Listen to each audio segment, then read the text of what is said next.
Well, we said we'd be right back again, and here we are, right back again. So we're going to move right on. The $1,000,000 question, of course, is the one that everybody's asking, and I'm going to go ahead and ask for them since they're not able to do it to you, Mel. And that is okay. So we don't have any reference for the Dome of the Rock in the 7th century. So when does this finally come? When does this dome? When do we finally hear about it?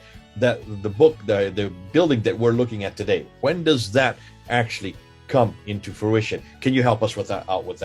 Over to you. So it's literally at the very end of the 9th century.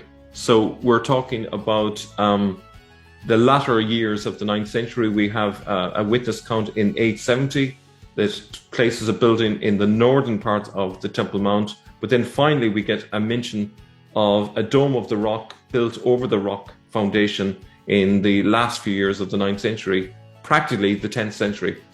So it is incredibly late. Yeah. Okay, well, you're going to actually introduce some more material taken from A.J. Deus's well-written article that is up online, and those of you can get it on PDF, The Serpent King.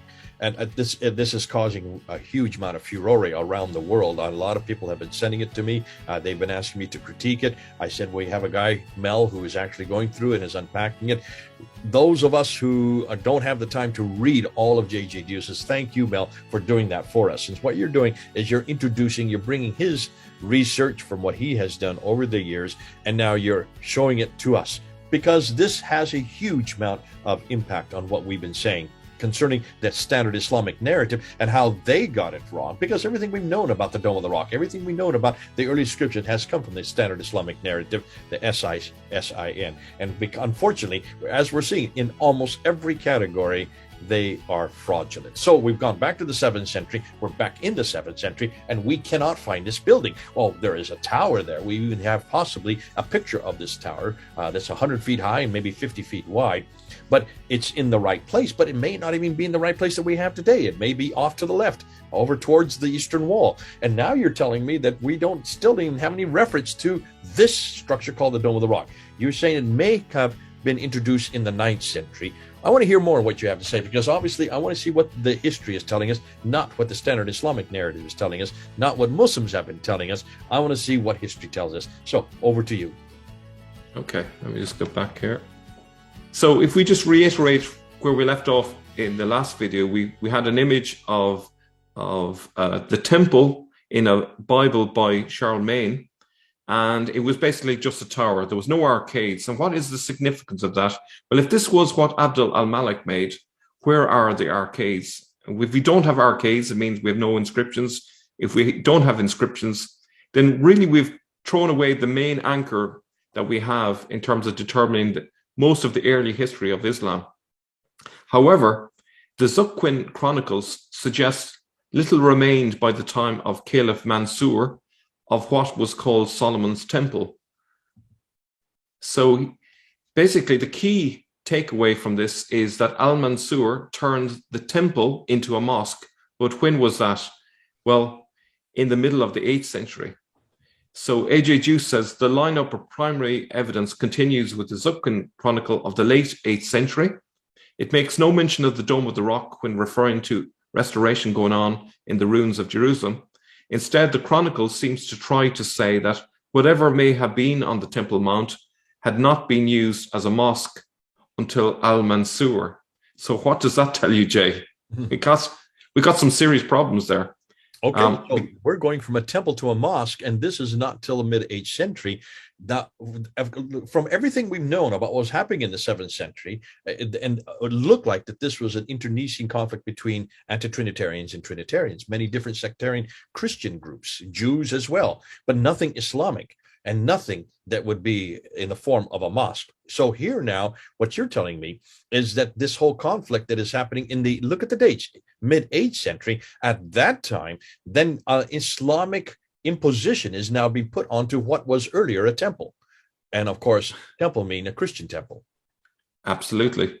So the key thing from the Zuquin Chronicle is, he says, he turned the temple, referring to al-Mansur, he turned the temple into a mosque because the little that remained of Solomon's temple became a mosque for the Arabs. He repaired the ruins of Jerusalem.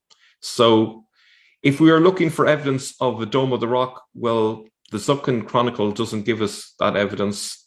It doesn't seem like there was much remaining of whatever was there from Abd al-Malik's time. And if there was very little remaining, really, is there much chance of there being inscriptions? Is there much chance of the mosaics being there? So like what we're being led to believe is we've got a pristine preservation of the mosaics, the inscriptions, pretty much everything on the inner arcade. And yet, contrary to that, a really early witness, the Zuquin Chronicle, says that very little remained of it. So that doesn't really bode well for the argument that that the inscriptions are from the 7th century. But it gets worse. How can a temple be turned into a mosque, as the Zuquin Chronicle says, if there already was supposed to be an Abd al-Malik era inscription proclaiming Islam and Muhammad? Logically, it had to be a mosque to have such an inscription. So what we've got is, we've got a major chronological problem. So the Zuquin Chronicle is saying to us, it was a temple, and then in the mid-8th century, it got turned into a mosque. And yet there is an inscription that seems to proclaim an Islam that hadn't yet happened. It's claiming to be a mosque when it was just a temple, 50 years before the time of Al-Mansur. So we got major problems here. And if I have to go with two competing witnesses, I would have to go with the mid-8th century witness account here. Now, it continues. This one building was first a synagogue and was in the northern part of the Temple Mount. A.J. Deus says, is it certain that the Temple of Solomon is referring to the dome and not another building on the mount? To fixate the dome or the inscriptions onto Al-Malik, this primary evidence would have to be ignored. From the understanding that something else, a temple, had been converted into a mosque, follows that there were not possibly Muslim inscriptions before said conversion. Moreover, the Chronicle appears to mention just a single building, not two. Besides, I will below show that this one building was probably situated in the north of the Temple Mount. Logic of the primary evidence commands that the Sufyanid monument to the east of the Temple Mount had been razed, while the Temple of Solomon may be the Marwanid synagogue. If you think back to our last episode, I mentioned that A.J. Deus believes that there were two separate buildings which he referred to as Safa and Marwa, which are the Sufyanid monument and the Marwanid synagogue in this case. Let me just jump in here, go back, just to help people know who we're talking about. Under the Umayyad Caliphate, there were two families. One was called the Sufyanid family, who came into power from 661. Muawiyah was a Sufyanid, and continued up until Abd al-Malik took over in around 680. Some say 685, roughly 680. Could be Marwan the first, but there's much dispute as to who is the first. It depends. The Germans think it was Abd al-Malik, and he was from Merv. Marwan means from Merv. Merv is way up in Turkmenistan.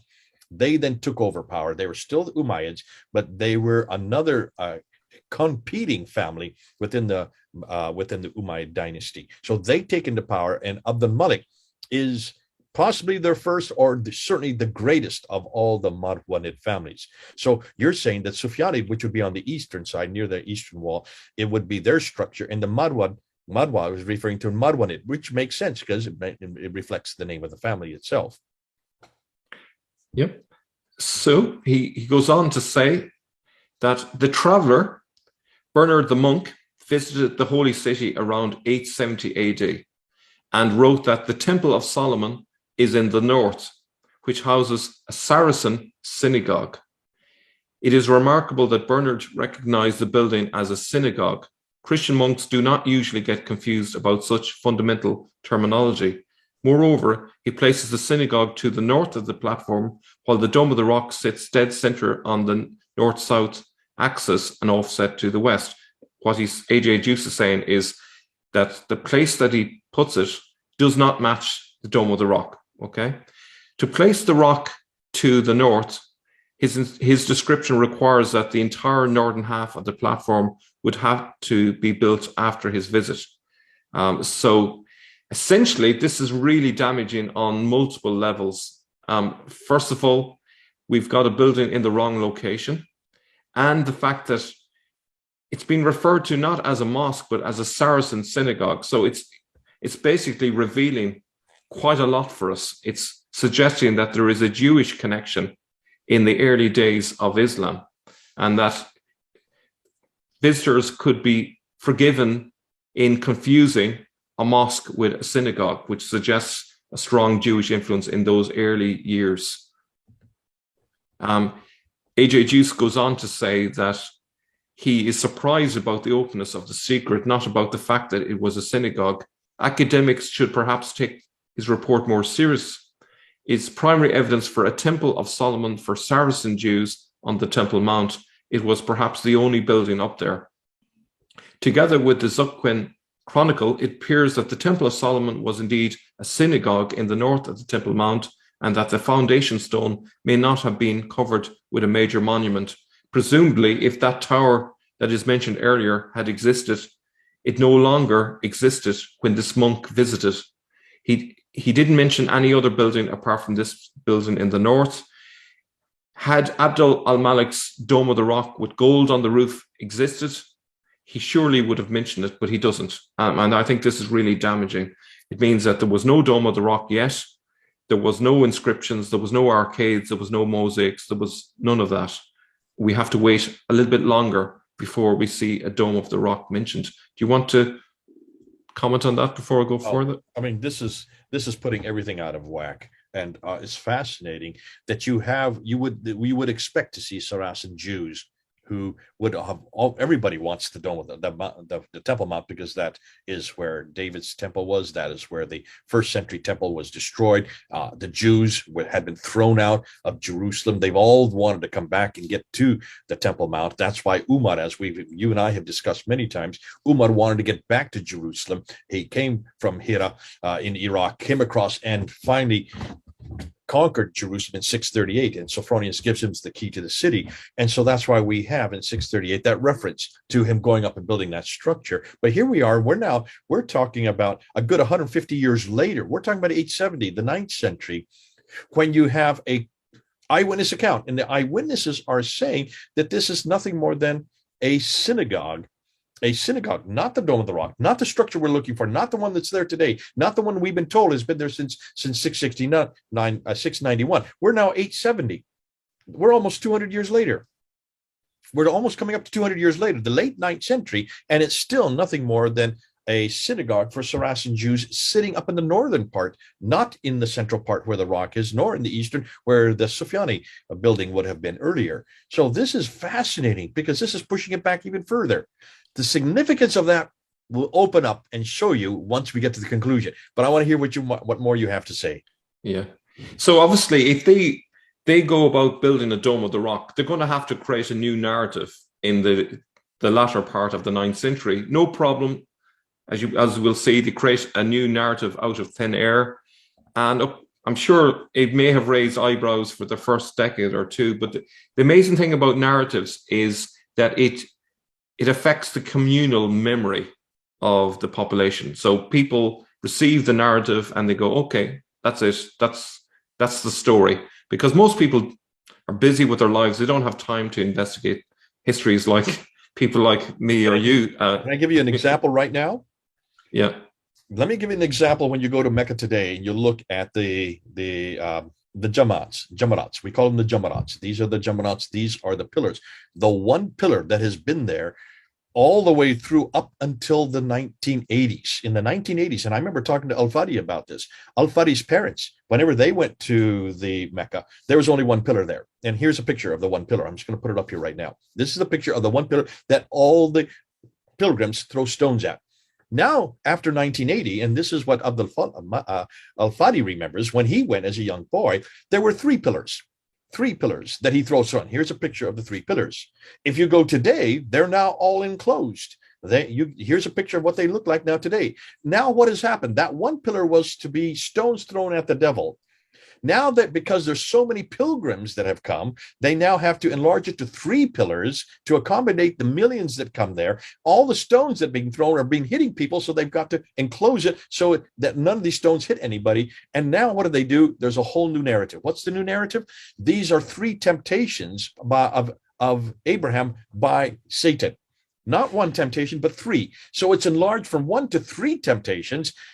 And I said, Al-Fadi, doesn't anybody get that something's going on here? He said, I never thought of that. I never thought through that what my parents always knew as 1 temptation, and that's why you throw it in, has now been enlarged to 3 temptations to accommodate the crowds. If that has happened since the 1980s, we're talking about only 40 years. If it can happen in the 21st century and no one make qualms about it, can you then understand why they didn't say much? And if they did say much, they didn't go very far back in the 9th century.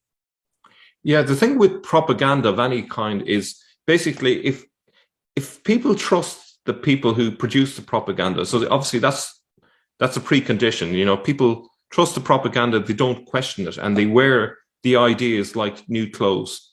And if someone that they look up to and trust says, this is what happened, you just go, yeah, okay, that's it. And any questions you have in the back of your mind well, there must be an explanation for it. Maybe I don't get it. I'm not as smart as these wise people who know what really happened. So that's really what happened. People just shrugged the shoulders and it became fact.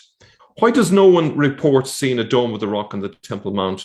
Before Al-Mamun, the Dome of the Rock appears to be invisible. After an alleged enlargement, there was a synagogue.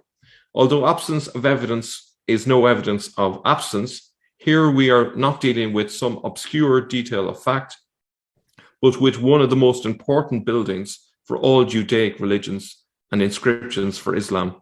No Jew took note, no Christian, no Muslim, no body, no soul. It's a really strong point.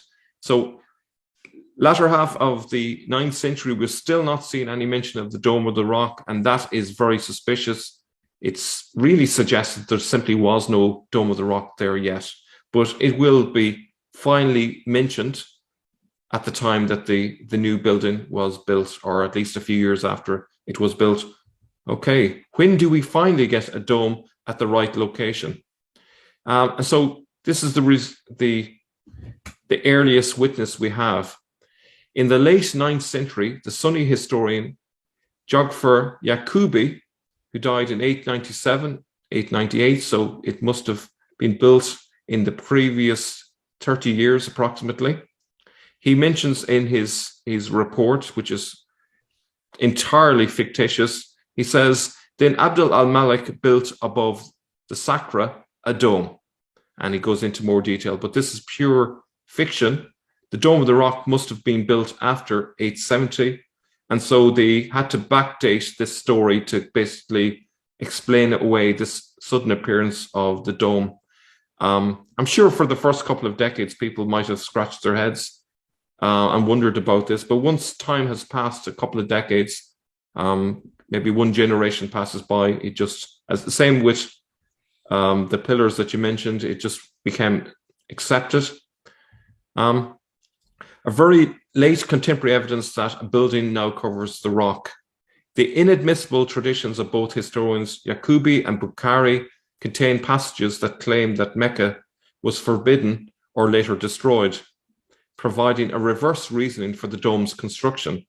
It seems possible that the structure was not standing in the 770s or lay in ruins, and that mosaics were absent toward the end of the 9th century. Yet it is the first contemporary primary evidence that a building now covers the rock, and that the efforts in forming communal memory was focused on attributing a structure to al-Malik that could only have stood for a few decades at the most. So what he's saying is essentially what I've said earlier, is that there's an attempt now to create a narrative that will form the communal memory, explain away how this suddenly appeared only just 2 decades before. Now, the key thing with all of this is there couldn't be the inscriptions until at least the dome was built. In short, the first prototype for the Dome of the Rock was built between 870 and 897 AD, precisely when tradition starts to creating a new communal memory. Therefore, neither Abdul al-Malik's dedicatory inscription nor al-Mamun's correction could have existed before that time. And for me, that is explosive news. We have a first description of the Dome of the Rock that resembles the building as it stands today at the middle of the Haram area. It does not tell us that it is octagonal or that there are inscriptions, but at least it tells us that there is a dome. This is in the year 903 AD, Ibn al-Faqih al-Hamadani provides for the first eyewitness account that there was a platform leading up to the Dome of the Rock. I'm just going to read the bit that's in red. The edifice of the dome is covered with white marble and its roof with red gold. In its walls and high in the drum are 56 windows, glazed with glass of various hues. Each measures 6 ells in the height by 6 spans across. The dome, which was built by Abdul al-Malik ibn Marwan, is supported on 12 piers and 30 pillars. It consists of a dome over a dome, that is, an inner and an outer, on which are sheets of lead and white marble. To the east of the Dome of the Rock stands the Dome of the Chain. Now, the problem with all of this is, as we saw, there was the monk that visited the site in 870. Is it possible that a monk could have gone on top of the Temple Mount, saw a synagogue in the north, and somehow mysteriously didn't see a golden dome right there in the middle of the Temple Mount? That's what we're expected to believe.